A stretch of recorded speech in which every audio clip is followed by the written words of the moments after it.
everybody. First, I want to thank Alego Health for having me here today. I'm very excited to be here. We're going to talk about the return on investment for change management. Talk a little bit about Alego Health. Then through a case study, I'm going to talk about the importance of change management and how to measure its ROI. Your takeaways are going to be the structured methodology used to create the measures for ROI, how best to report and communicate the results, and the importance of strong sponsorship and success. So Alego Health is an EMR consulting and training firm that specializes in the full life cycle of EMR implementations. All of their consultants are healthcare professionals, and they're very actively involved in the MHIMSS Digital Task Force. The health system that I'm going to use as our case study has spent over $189 million on their EMR implementation. It affected 7 medical centers, 1,000 physician practices, and over 20,000 employees. It's about 1,700 beds. They've used a phased 6-year approach to rolling out the EMR functions. And today we're going to talk about their CPOE, or everyone knows computerized physician order entry function, that was rolled out successfully in 2010.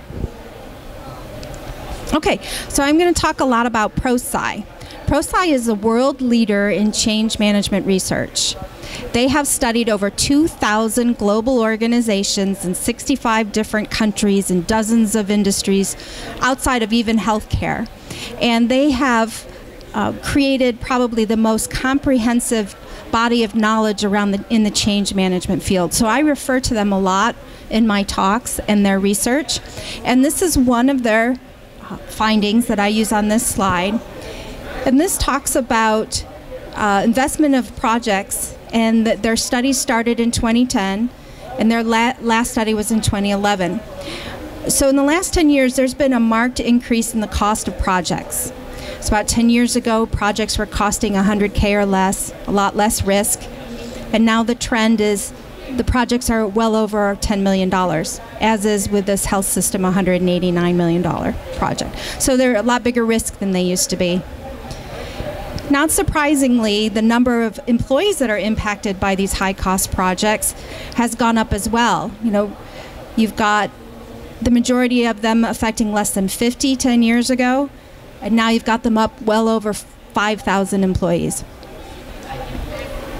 Okay, so when you think of an EMR implementation, all of the people that have to change something that they do. So in this particular studies that they've done over the last 10 years, these change projects are getting bigger and impacting more and more people. So now they're impacting, the majority of them are impacting over 5,000 people at one given time. And this health system that we're looking at, it really impacted 20,000 people, 20,000 employees, which is big.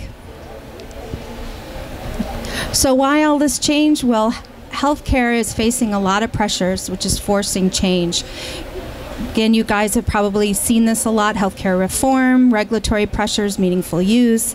You've got healthcare industry pressures and market share, patient expectations and competitive offerings, shift in Medicare and Medicaid payments, increased healthcare costs. Scarcity of human resources is really forcing process efficiencies and real-time data. Technology lifespan's a lot shorter than it used to be. You have to stay out ahead of the curve. And hard economic times. So healthcare has to address these pressures in order to survive, and it's forcing change. So did you know that emotions are contagious? You probably sort of instinctively knew that, right? They travel at a subconscious level in milliseconds. That makes them more contagious, or actually travel faster than sound or a sneeze. They're more contagious than a virus. So think about how you felt when you were watching that clip, and relate that to a clinician when you take away their paper chart and you hand them a computer. You know, and think about, you know, imagine how those emotions start to grow and how quickly that could slow a project down. How contagious those emotions are. I see lots of knowing nods. Well, ProSci and all of that research that they've done over the last 12 years, they found the #1 obstacle to the success of a major change project is employee resistance and the ineffective management of the people side of change. Does that surprise anyone? I tell you, every time I do a project, the surprise is leadership, right? Because it's not about time, it's not about money, it's not about resources. It's going to be employee resistance that kills you every time.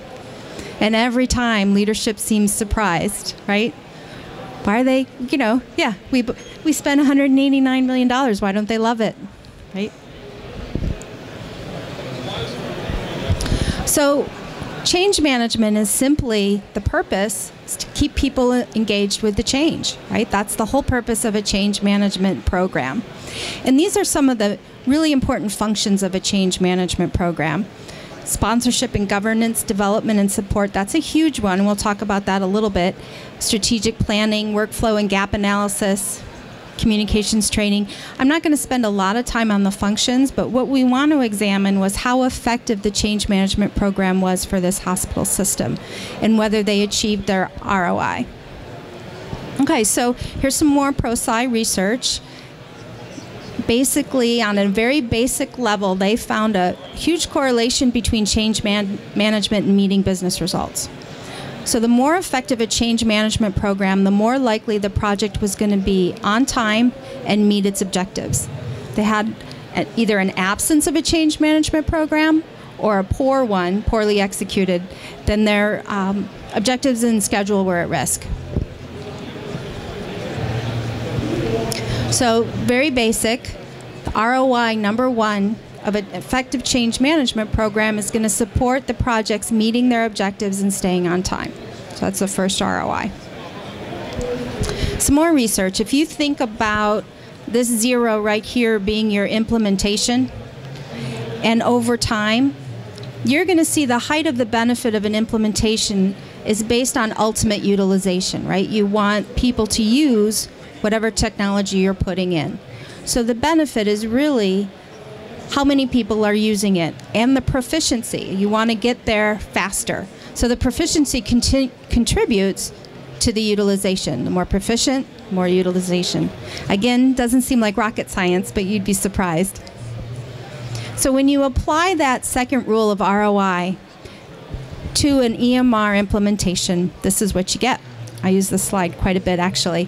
So here we are. This is the announcement that we're going to get an EMR, and it does everything and wash your car, right? It's wonderful. Blue sky. Everybody's going to get everything they ever wanted with an EMR. Then they go to training. Whew. And they realize, well, it's not everything they imagined it would be. It's not doing X, Y, and Z like I thought it would. But we're still pretty excited. You know, we've got go live coming up, and you get implementation day where there's all this hype. Everyone's really excited. You turn it on. And then the project team says, oh, phew, we're done. They leave, right? So they spend all this time selecting, building, testing, putting it in. And the minute they flip the switch, they're off the hook. The project team's like, we're out of here. The consults, they're all gone. And then the users go, OMG, right? They're like, where is everybody going? And they get into this stage called post-live anger and frustration. That's what I've tagged that. And again, it's natural. It happens every time. But again, leaders seem very surprised when it does. And really, ultimately, when I talk to people, the role of change management is to make that dip as shallow as possible. So the more effective a change management program, basically, the less post-live anger and frustration you're going to see. So, you know, remember that day, I'll never forget it, where you had charts thrown at you at implementation and people refusing to use it and swearing and putting up a big cake, dust. That's normal. And then eventually they get through that phase and you see that slope of productivity. So there again, the benefit is based on the height of utilization, and you want to get them there as quickly as possible. That's the role of change management. So again, this is normal. It's what I try to tell everybody. You're always going to have this, and you have to, therefore, plan for it. It needs to be expected. You got to plan for it. So ROI number 2. The height of benefit after a technology implementation, like an EMR, is based on ultimate utilization of the technology. So those are two sort of general ROIs. So we're going to talk specifically about what I did with this particular health system, right? So they needed to pick what was a specific ROI for their CPOE implementation. And everybody says, oh, you know, CPOE, we've been there, done that, it's old news. But I can tell you, the change management is still just as important now, if not ever. And some of these things we'll talk about today can be applied to your projects today. So when I talked to the leadership of this health system, I said, what does success look like to you? When CPOE goes in, what does success look like? What do you think was some of the answers I got back? Any guesses? Yeah, so we're going to save money, we're going to improve patient care and patient safety. Those are the standard answers you get when you ask about ROI, right? That's what everybody gets, and that's what I got. And I said, you know, what behavior change are you looking for? What does an engaged user look like? What type of behaviors are you going to want to see in order to realize your patient safety improvement?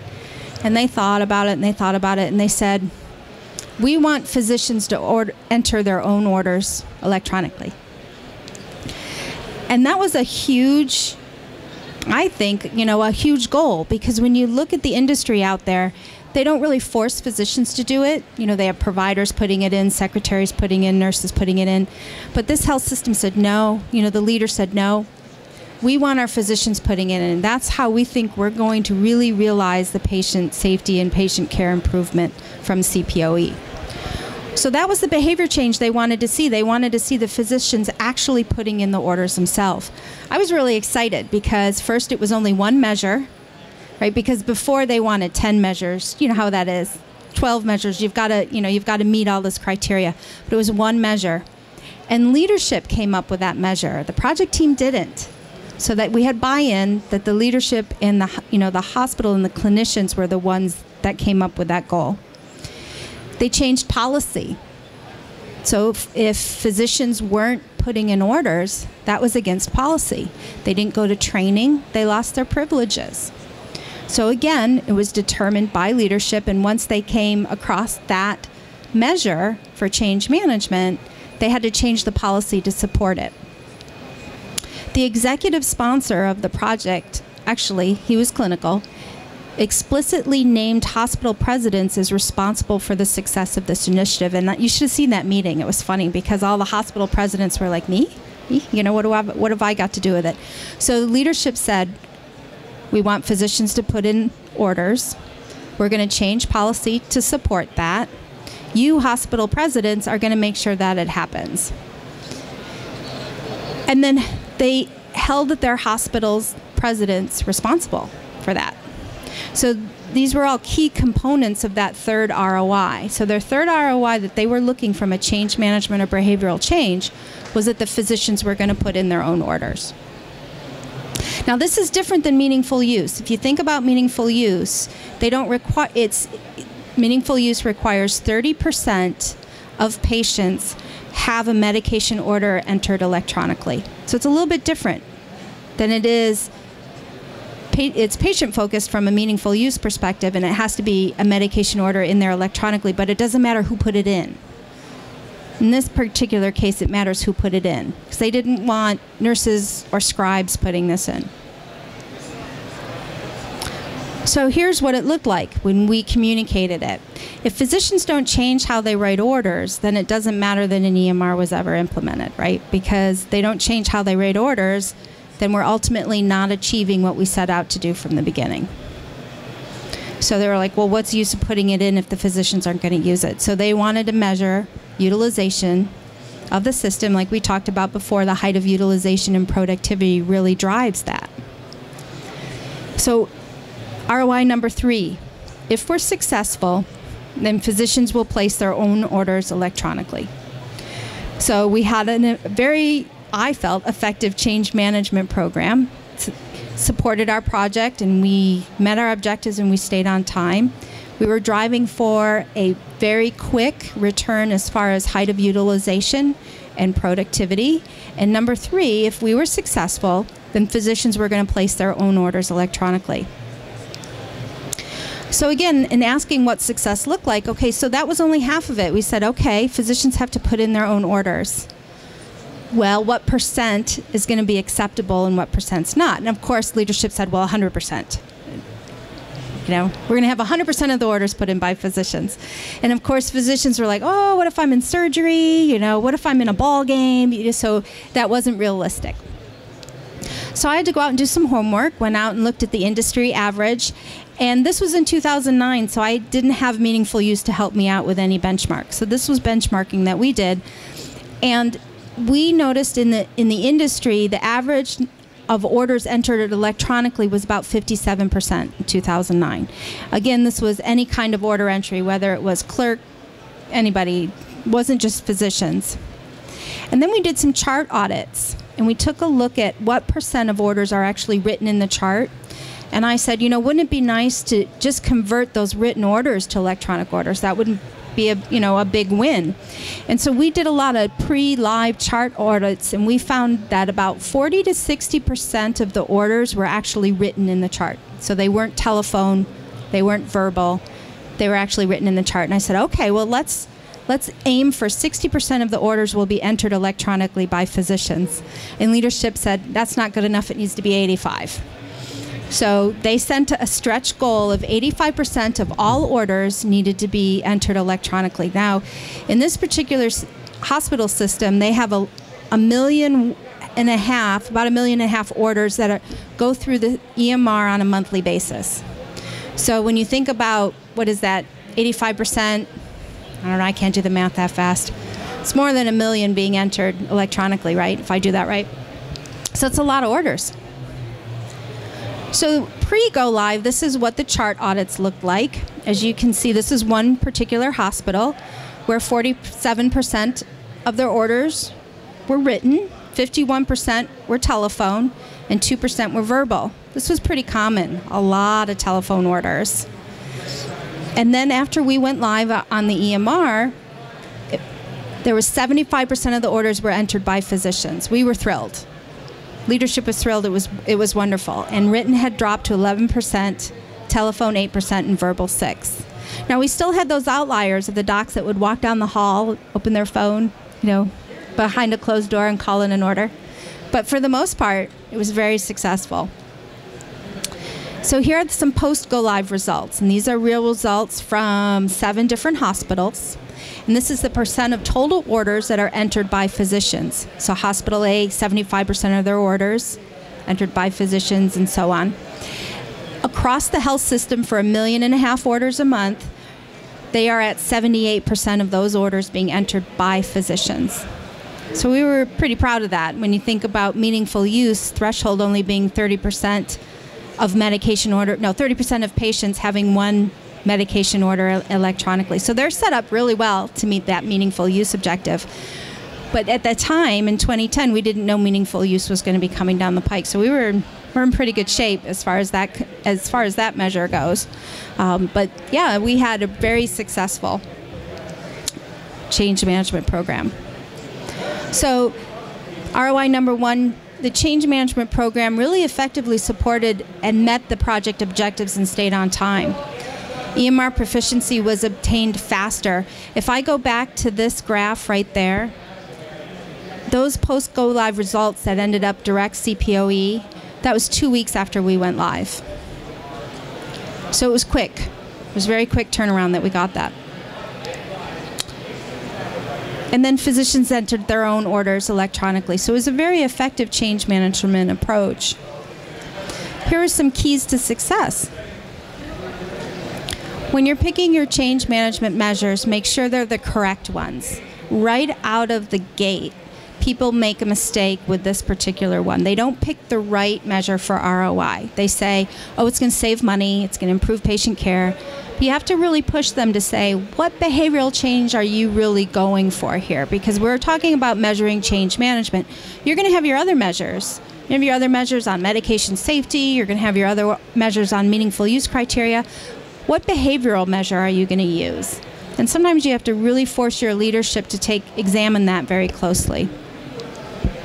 They need to be focused measures. You don't want them to come up with 10, 12, 15 different measures because people can't focus on that. That's too much for them to achieve. So make sure, I always say 3 maximum, but 1 is really nice. You need to make sure leadership's aligned with those that measure of ROI.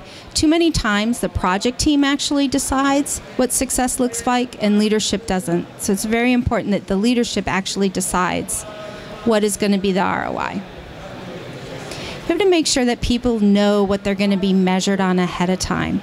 So once they decided that physicians were going to enter orders, the change management team went out and said, okay, you're going to be expected to put in your own orders, doctor. And they all went, not me, right? And they all wanted scribes. You know, they all said, well, what happens in the middle of the night when I get a patient, you know, admitted? What am I, you know, I can't get out of bed. And, you know, so we got up, but they were aware ahead of time what the expectation was. And we said, there's going to be policy that you have to put in your orders. And the goal is going to be 85% of your orders are going to be placed by you. So they knew it. They knew ahead of time. They were very aware of it. And that's important. It's also important to have that measure benchmarked. Whatever measure you come up with, you need to make sure it's realistic. And so you need to go out and do your homework in the industry to understand whether the measure is realistic. And then you need to report on it. And you need to report often and in such a way that it can be acted upon. So you have to go through the whole cycle. You have to determine the right measure, make sure there's not too many. Leadership has to come up with the measure. People have to know about it. The measure has to be realistic, and then you have to report out on it. So they know how they're doing, right?